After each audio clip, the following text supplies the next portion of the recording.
నమస్తే. అగ్ని అనాలిసిస్కి స్వాగతం. నేను మీ రామకృష్ణ. ఎన్నికల కోడ్ కుసింది.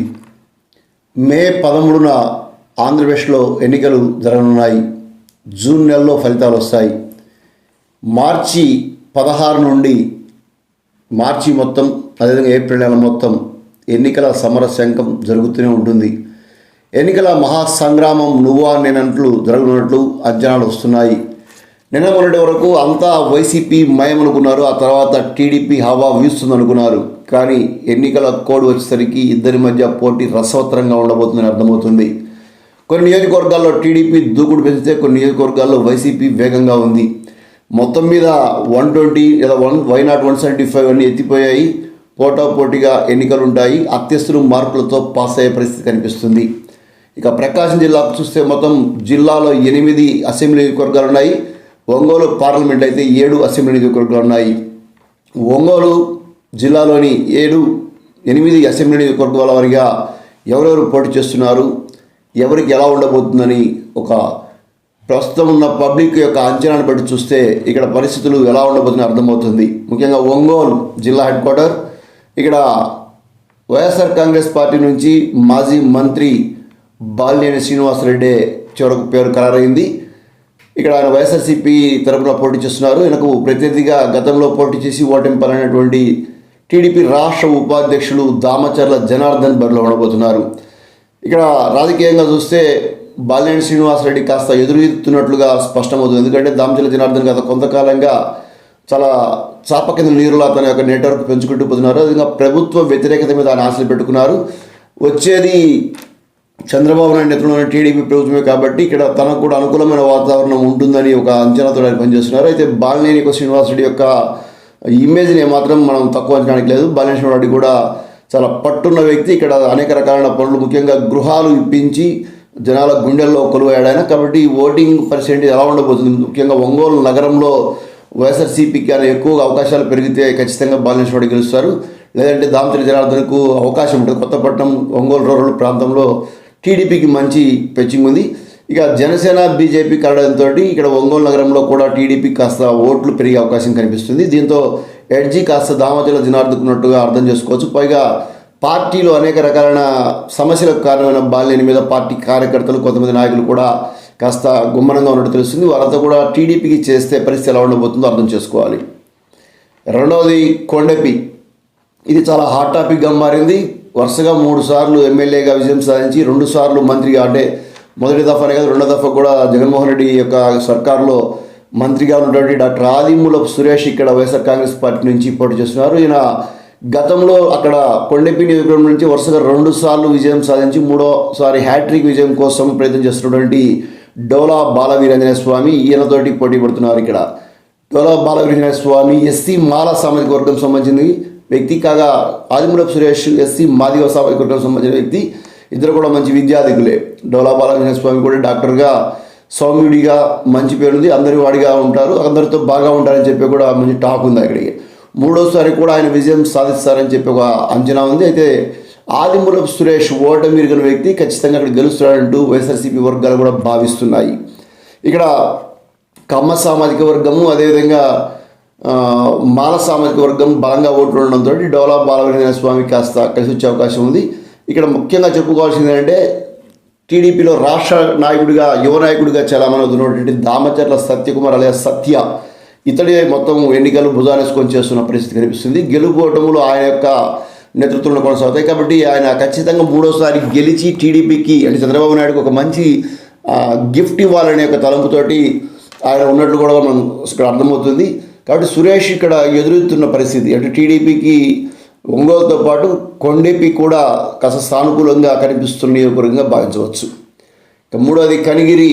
ఇక్కడ వైఎస్ఆర్సీపీ ఒక వినూత్న ప్రయోగానికి నాంది పలికింది. సాధారణమైన జెడ్పీటీసీ నారాయణ యాదవ్ తీసుకొచ్చి ఎమ్మెల్యే అభ్యర్థిగా పెట్టింది. ఇక్కడ గతంలో ఎమ్మెల్యేగా, కాంగ్రెస్ పార్టీలో ఎమ్మెల్యేగా పనిచేసినటువంటి డాక్టర్ ముక్కు ఉగ్ర నరసింహారెడ్డి టీడీపీ తరఫున పోటీ చేస్తున్నారు.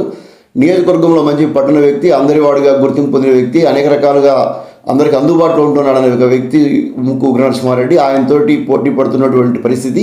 ఇక్కడ వైఎస్ఆర్సీపీకి వ్యతిరేక శక్తులు ఎక్కువగా ఉన్నాయి. ప్రభుత్వ వ్యతిరేకతతో పాటు గత ఎమ్మెల్యే పట్ల కూడా వ్యతిరేకత ఉంది. కాబట్టి ఇక్కడ వైఎస్ఆర్సీపీ ఎదురుతుంది, ఖచ్చితంగా టీడీపీ గెలిచే స్థానం ఏదంటే అది కనిగిరిగా భావిస్తున్నారు. అలానే అక్కడ ఉండే వాతావరణం కూడా పల్స్ కూడా అర్థమవుతుంది. నెక్స్ట్ సంతనూతలపాడు, ఇది జిల్లాలోని ఒక నియోజకవర్గము. పార్లమెంట్కి వచ్చేసరికి బాపట్లకి వెళ్తుంది. ఇక్కడ బిఎన్ విజయ్ కుమార్ టీడీపీ నుండి మరోసారి తన అదృష్టాన్ని, గతంలో ఓడిపోయారు ఆయన మరోసారి అదృష్టాన్ని పరీక్షించుకోబోతున్నారు.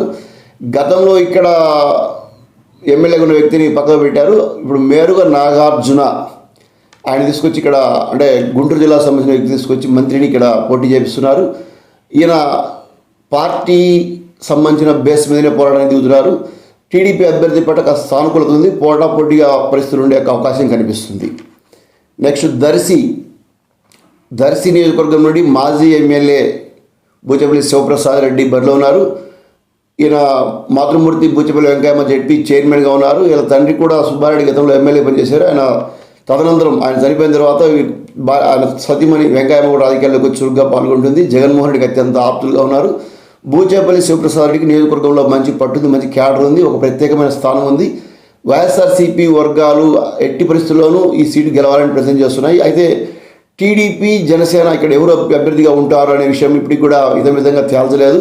ఈ సీటు జనసేనకి ఇవ్వాలని చెప్పేసి, ఇక్కడ బలిజ సామాజిక వర్గం ఎక్కువగా ఉందని చెప్పేసి టీడీపీ భావిస్తుంది. అయితే టీడీపీకి ఇప్పటివరకు ఇన్ఛార్జ్ లేరు. ఈ మధ్య కాలంలోనే హర్ష విద్యా సంస్థల సంబంధించిన గోరంట్ల రవికుమార్ ఇక్కడ ఇన్ఛార్జిగా బాధ్యతలు తీసుకున్నారు.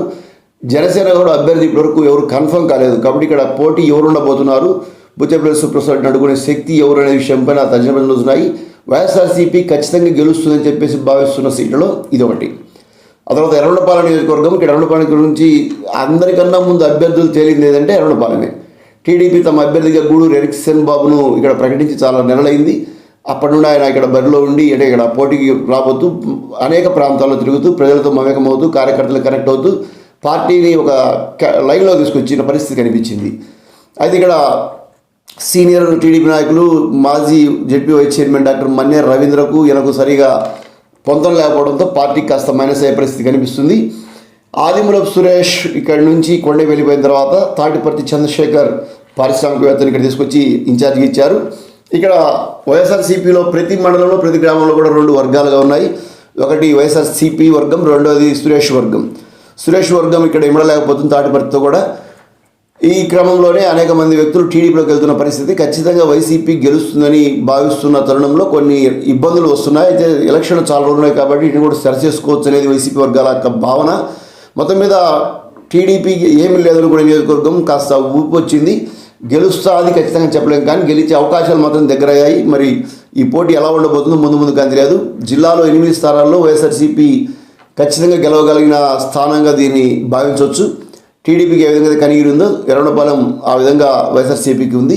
మరి భవిష్యత్తు ఎలా ఉండబోతుందో ముందుగా తెలియదు. నెక్స్ట్ మార్కాపురం జిల్లాలోని 8 స్థానాల్లో హాట్ టాపిక్గా మారిన ప్రదేశం ఏదంటే మార్కాపురం. ఇక్కడ సాధారణంగా రెడ్ల సామాజిక వర్గం సంబంధించిన అభ్యర్థులు పోటీలో ఉంటారు. ఈసారి అనూహ్యంగా అన్నా రాంబాబు గిదులూరిని తీసుకొచ్చి మార్కాపురం వేశారు. ఆయన రాగానే మంచోడు రాంబాబు మంచి వ్యక్తి అని చెప్పేసి ఒక టాక్ బయటకు వచ్చేసింది. దాంతో సానుకూలమైన కోణాలు విస్తృతంగా వీశాయి. అదే క్రమంలో కందునాడికి సీట్ ఇస్తారా ఇవ్వరా అనే ఒక తర్జన భర్జన జరిగిన తర్వాత అనేక మంది వ్యక్తులు పోటీ పడిన తర్వాత ఎటకేలకి కందునాడికి సీట్ ఇచ్చారు. దీంతో ఊపి కొంత పెరిగింది. అదే క్రమంలో ముఖ్యమైన వైఎస్ఆర్సీపీకి సంబంధించిన చాలామంది వ్యక్తులు నిన్నటి మొన్నటి వరకు వైఎస్ఆర్సీపీ అంతా తామే మెలిగిన వ్యక్తులు ఈరోజు టీడీపీలో చేరడం మొదలుపెట్టారు. ఈ పరంపర ఎలా ఉండబోతుంది, ఎన్ని రోజులు ఇలా, అంటే ఎంతమంది ఇలా చేరతారు, ఎంత డ్యామేజ్ అవుతుందనే విషయం ఇప్పటికీ తెలియకపోయినప్పటికీ ఇక్కడ ఇప్పటివరకు ఎడ్జీ కాస్త వైసీపీకి ఉన్నప్పటికీ ఇప్పుడు ఈ పరిణామాలు మార్పుల వల్ల కాస్త తలెక్కుతున్న పరిస్థితి ఏర్పడింది. మొత్తం మీద నువ్వా నేనా అన్నంత రీతిలో ఇక్కడ ఎలక్షన్ జరగబోతున్నాయి. బిగ్ ఫైట్ మార్కాపులో ఉండబోతుంది. పర్టికులర్గా కొంతమంది వ్యక్తులు గ్రామ స్థాయిలో మంచి పట్టున్న వ్యక్తులు, గ్రామంలో ఓటింగ్ను చేంజ్ చేయగల వ్యక్తులు వైఎస్ఆర్సీపీని వదిలి టీడీపీలో చేరుతున్నారు. వీళ్ళు ఎంతమంది చేరుతారనే విషయం మీద ఆధారపడి ఇక్కడ రాంబాబు గెలుపా లేదా కందునాడి గెలుపా అనేది తేలుతుంది. గ్రామాల్లో 4 మండలాల్లో గతంలో 20,000 మెజార్టీ దాదాపు వైఎస్ఆర్సీపీకి వచ్చింది. ఈసారి ఆ పరిస్థితి లేదు, ప్రభుత్వ వ్యతిరేకత ఉంటుంది. తర్వాత అదేవిధంగా రెడ్డి కాకపోవడంతో టీడీపీలో ఉండే రెడ్డికి వైఎస్ఆర్సీపీ రెడ్లు కూడా వేస్తారనే ఒక టాక్ బయటకు వచ్చింది. అయితే కొంతమంది మాత్రం పైన జగన్మోహన్ రెడ్డి ముఖ్యం మాకు, చంద్రబాబు నాయుడు వర్సెస్ జగన్మోహన్ రెడ్డి చూస్తే జగన్మోహన్ రెడ్డి ముఖ్యం మాకు, అక్కడ రెడ్డిని చూసుకుంటాం తప్ప ఇక్కడ రెడ్డిని చూడడం అనేది కూడా ఒక టాక్ ఉంది. ఎటకెలకు రెడ్లంతా, అంటే ఏ పార్టీలో ఉండే రెడ్లు ఆ పార్టీకి వేస్తే ఖచ్చితంగా వైఎస్ఆర్సీపీ గెలుస్తుంది. రెడ్లు మోసం చేసే టీడీపీ గెలిచే అవకాశం ఉంది. అది జగన్మోహన్ రెడ్డికి మైనస్ కాబోతుంది. ఈ విషయం ఇప్పటికే జగన్మోహన్ రెడ్డికి వేగుల ద్వారా చేరిపోయింది. దీనిపైన ఎంపీ అభ్యర్థి చెవిరెడ్డి భాస్కర్ రెడ్డి ఫోకస్ పెట్టినట్టు కూడా సమాచారం. ఇక గిద్దలూరు నియోజకవర్గం, ఇక్కడ మార్కాపురం ఎమ్మెల్యే ఉన్నటువంటి కొందూరు నాగార్జునరెడ్డిని అక్కడ ఎమ్మెల్యే అభ్యర్థిగా బరిలో దించారు. అక్కడ గతంలో ఓడిపోయి అంటే అంతకుముందు గెలిచారు, తర్వాత ఓడిపోయారు. ఇప్పుడు మళ్ళా గెలవడం కోసం ప్రయత్నం చేస్తున్నటువంటి ముత్తుమల అశోక్ రెడ్డి ఎమ్మెల్యే అభ్యర్థిగా టీడీపీ తరఫున పోటీ చేస్తున్నారు. ఎమ్మెల్యే అంటే ఇక్కడ ఈ టీడీపీలోకి చేరకముందు వైఎస్ఆర్సీపీలో ఉండి ఆయన ఎమ్మెల్యేగా ఉన్నప్పుడు జిల్లా పార్టీ అధ్యక్షుడు కూడా చేశారు. పార్టీలోని ముఖ్యమైన నాయకులతో టచ్లో ఉన్నారు. ఇప్పుడు టీడీపీలోని గెలవడం కోసం వైఎస్ఆర్సీపీలో ఉండే కొంతమంది అనుకూలమైన వ్యక్తులతో ఆయన మంత్రాలు జరుగుతున్న సమాచారం. కొత్తగా వెళ్ళిన కొందూరు నాగార్జున రెడ్డికి హ్యాండ్ ఇవ్వడం కోసం కొంతమంది నాయకులు కూడా అక్కడ తిష్ట వేసినట్టుగా అర్థమవుతుంది. అంటే గతంలో అన్నార్ రాంబాబుకు వ్యతిరేకంగా పాల్గొన్న కొంతమంది వ్యక్తులు లోపల ముత్తుమల అశోక్ రెడ్డితోటి మంత్రాలు జరుపుతున్నట్టు కూడా ఒక విశ్వసనీయ వర్గాల సమాచారం. అయితే దీనిపైన ఎంపీ అభ్యర్థి చెవిరెడ్డి భాస్కర్ రెడ్డి ఫోకస్ పెట్టినట్లు సమాచారం. ఇదే విధంగా ఈ క్రమంలోనే క్రాస్ ఓటింగ్ భయం కూడా ఇక్కడ జిల్లాలో వెంటాడుతుంది. ఇప్పటి వరకు ఎంపీగా అంటే ఇప్పుడు కూడా ఎంపీగా ఉన్నటువంటి మాగుంట శ్రీనివాసులు రెడ్డి వైఎస్ఆర్సీపీని వీడి టీడీపీలోకి పోవడం, వాళ్ళ కుమారుడు రాఘవరెడ్డి ఎంపీగా పోటీ చేస్తుండటంతో ఎంపీ మాగుంట శ్రీనివాసులు రెడ్డికి నియోజకవర్గాల్లో ఉండే ఎవరైతే పాత కనెక్టివిటీస్ ఉన్న వ్యక్తులు ఉన్నారో వాళ్ళందరూ కూడా మాగుంటకు అనుకూలంగా ఓట్లు వేస్తే క్రాస్ ఓటింగ్ జరిగి టీడీపీ గెలిచే అవకాశం ఉంది. ఈ క్రమంలోనే క్రాస్ ఓటింగ్ క్రమంలోనే ఎవరైతే సరిగా అక్షరాస్యులు కానివారు ఉన్నారో లేదా ఎన్నికల ఓటింగ్ సంబంధించిన నాలెడ్జ్ తక్కువ ఉందో వాళ్ళు క్రాస్ ఓటింగ్ చేసే క్రమంలో వైఎస్ఆర్సీపీకి కూడా టీడీపీకి వేసే ప్రమాదం కూడా ఉంది. కాబట్టి కొన్ని అసెంబ్లీ సీట్లు కూడా మెజారిటీలు తగ్గిపోవచ్చు, ఓడిపోవచ్చు కూడా అనే అంచనాలు ఉన్నాయి. మొత్తానికి ప్రకాశం జిల్లా 8 ఇప్పటికి ఉండే పరిస్థితులు అయితే 4 నుంచి 5 దాకా టీడీపీకి గెలిచే అవకాశం ఉంది, 3 నుంచి 4 దాకా వైఎస్ఆర్సీపీకి గెలిచే అవకాశం ఉందనేది కాస్త పబ్లిక్లో కనిపిస్తున్న పల్స్. ఎంపీ అభ్యర్థి సాధారణంగా 1,50,000 తోటి వైఎస్ఆర్సీపీ గెలవాలా. అయితే ఎంపీ మాగుంట శ్రీనివాసులు రెడ్డి తనయుడు పోటీ చేస్తున్నతో టీడీపీ తరపున అంటే మాగుంట శ్రీనివాస్ రెడ్డి గతంలో టీడీపీ తరపున చేసి ఓడిపోయారు. ఇప్పుడు కూడా ఓడిపోయే అవకాశాలు ఎక్కువ ఉన్నాయి. అయితే క్రాస్ ఓటింగ్ యొక్క ఎఫెక్ట్ చెవిరెడ్డి భాస్కర్ రెడ్డి బయట నుంచి వచ్చిన వ్యక్తి, మాగుంట శ్రీనివాస్ రెడ్డి ఇక్కడ లోకల్గా అంటే నెల్లూరులో అయినప్పటికీ కొన్ని దశాబ్దాలుగా ఇక్కడే ఉన్న వ్యక్తి. గతంలో వైసీపీలో ఉన్నప్పుడు అనుచర వర్గం బాగా ఉంది, ఆయన ద్వారా లబ్ధి పొందిన వాళ్ళు ఉన్నారు. వాళ్ళందరూ కూడా వైఎస్ఆర్సీపీలో ఉంటూ టీడీపీకి అనుకూలంగా పనిచేసే ప్రమాదం ఉంది. కాబట్టి అలాంటి వాతావరణంలో క్రాస్ ఓటింగ్ ద్వారా ఏమైనా గెలిచే అవకాశం ఉందనేది కూడా ఒక కోణంలో ఆలోచనలు జరుగుతున్నాయి. మొత్తానికి ఇక్కడ ఎంపీ అభ్యర్థి పరిస్థితి ఎలా ఉన్నప్పటికీ 8 దాదాపు 4 నుంచి 5 దాకా టీడీపీ, 3 నుంచి 4 దాకా వైఎస్ఆర్సీపీ గెలుస్తుందని పబ్లిక్ యొక్క ఆలోచన.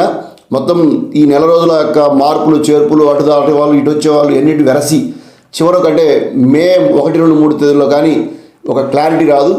ఎలక్షన్లకు ముందు కరెక్ట్ వారం ముందు ఒక పిక్చర్ వస్తుంది. ఆ పిక్చర్ వచ్చేదాకా అటు ఇటు తర్జనభజనలు జరుగుతూనే ఉంటాయి. ఎవరు గెలుస్తారు ఎవరు ఓడిపోతున్న విషయం పని విశ్లేషణలు జరుగుతూనే ఉంటాయి. ప్రకాశం జిల్లా 5 స్థానాలు వైఎస్ఆర్సీపీ లేదా 6 స్థానాలు వైఎస్ఆర్సీపీ వస్తే ఖచ్చితంగా రాష్ట్రంలో కూడా అధికారంలోకి వస్తుంది. లేదా 3, 4తో సరిపెట్టుకుంటే అధికారంలోకి వచ్చే టీడీపీ అని కూడా అర్థం చేసుకోవాల్సిన పరిస్థితి ఉంది. థ్యాంక్ యూ వాచింగ్ అగ్ని అనాలిసిస్.